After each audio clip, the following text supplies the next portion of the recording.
to the Daily Ascent. I'm Molly Carmel, and this is the podcast I always wish existed.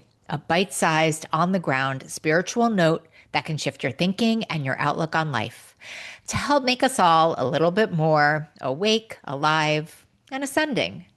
So I want to talk today about this ritual that my friend Betsy introduced me to and the message that it sent me that I apparently needed so much more than I realized. So in December, I guess at the end of December, my friend Betsy told me about this ritual. And if you know me, even if you don't know me, you have the idea that I was all in.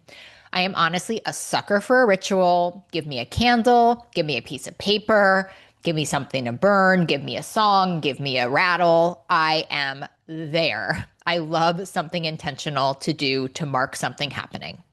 And so here's how this ritual works. You write down 13 wishes for the year, and they're all like real, meaningful wishes, things you really, really want. And then every day before the year ends, you burn them. So you end up burning 12 of the wishes. And the one wish that survives is the one that you work on for the year.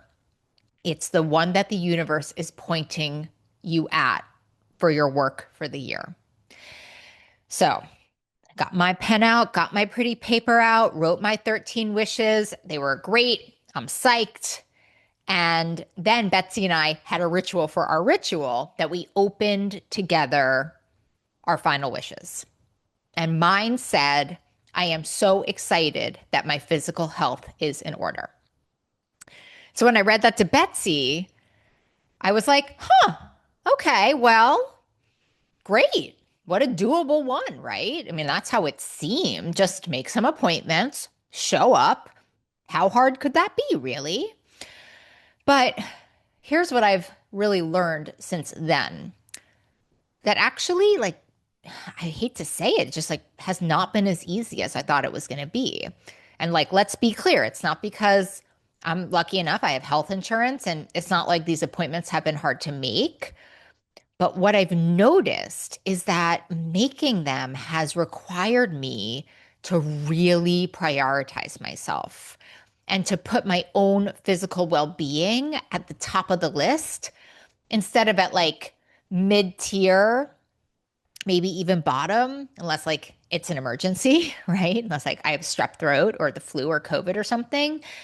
And it's really forced me to treat my body like something that really deserves my attention. So again, not in crisis, not when something or someone forces me to, but proactively and intentionally as an act of love. So I'm talking these kind of chronic appointments that help keep us well.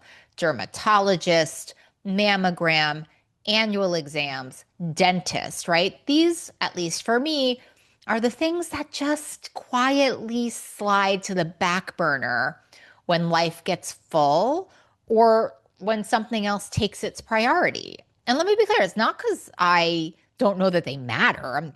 Obviously, I understand that, but it's because somehow I allow more urgent things to overshadow this, right? Something needs more of me right now, and my body, my beautiful, patient, uncomplaining body just has to keep waiting. And so that paper that survived really gave me a message not anymore, queen. Your physical health is getting in the front seat. And because I love a ritual, I take a ritual very seriously, and I've really been committed to it ever since. And obviously, creating a new behavior is not easy, but I am in it to win it. And that brings me to today's pocket sage. And today's pocket sage is a new sage, Bell Hooks, all about love. Bell Hooks was one of the most important cultural critics and writers of our time. A scholar, a poet, a spiritual thinker, wrote about love, self-worth, the radical act of caring for ourselves.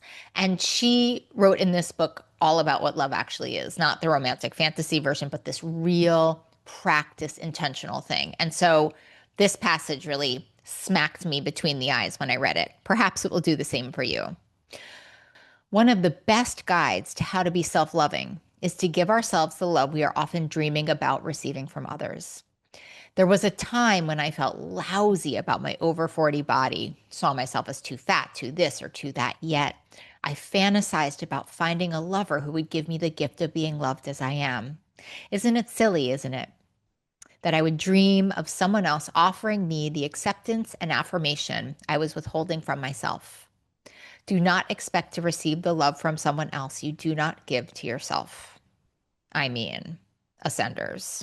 I will absolutely read that again for those of you in the back, and frankly, for those of you in the front row.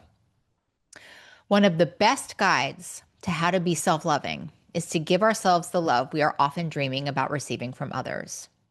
There was a time when I felt lousy about my over 40 body, saw myself as too fat, too this or too that. Yet I fantasized about finding a lover who would give me the gift of being loved as I am. Isn't it silly that I would dream of someone else offering to me the acceptance and affirmation I was withholding from myself? Do not expect to receive the love from someone else you do not give yourself. How good is that last line? Do not expect to receive the love from someone else you do not give yourself. You got to let that one land, because I feel like a lot of us are doing that. I'm certainly doing that, waiting for someone or something outside of us to give our bodies the attention and care we've been withholding from ourselves. And so our word of the day today is tend. I love that word. We've used it before on the show, but how can you not use that word today? Am I right? And when we tend for something, we care for it with regularity and attention, like we tend to a garden or a fire or a wound. And I'm learning that I need to tend to my body the same way, not with these dramatic overhauls or punishing regimens. I have been in diet culture long enough to know that, but with quiet, consistent attention of someone who understands that what they're caring for really, really matters.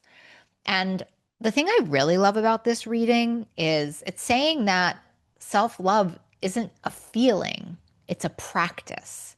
And in a way, it's not waiting to feel worthy of care before you can give yourself care, or it's not waiting until there's an emergency to give yourself care. It's giving yourself care as the very act of declaring that you're worthy, right? So every appointment made, every exam scheduled, every time I'm putting my own physical well-being on the list before it comes a crisis is love in action. And that is tending. So here's what I want us to think about today. The care you've been waiting to receive from somewhere else is actually dead available to you right in this moment, right now, this second, from you to you. And maybe it starts with the appointment that you keep meaning to make. And listen, I need to make this clear. I am not saying this with any level of condescension or judgment, because I'm her, me, right? And honestly, I'm still sometimes that person. I pushed my dentist appointment like, oh no, I can't do it this week. I can't do it this week. I mean, I'm going next week, pinky swear on that, but I don't know. I'm really someone who knows that she needs to do something and keeps not quite making it from time to time, right? I really can be someone who tells herself that she's going to do it when things slow down, knowing that things never slow down, right?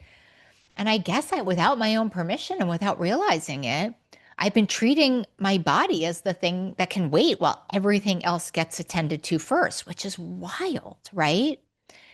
And what this reading is saying in such a direct and honest way is this is a form of withholding love from ourselves, right? The acceptance and affirmation that you're dreaming about receiving, maybe you're the one holding it back. Maybe you're waiting for someone else to love your body or prioritize your body or treat your body like it matters, and you're quietly putting it last. And I feel like this ritual was just a name for what I had been doing, and just this gorgeous, clear instruction from the universe to knock it off, right? Not a lecture, not guilt, just like, hey, Molly, this is the one this year, your body, let's get it done.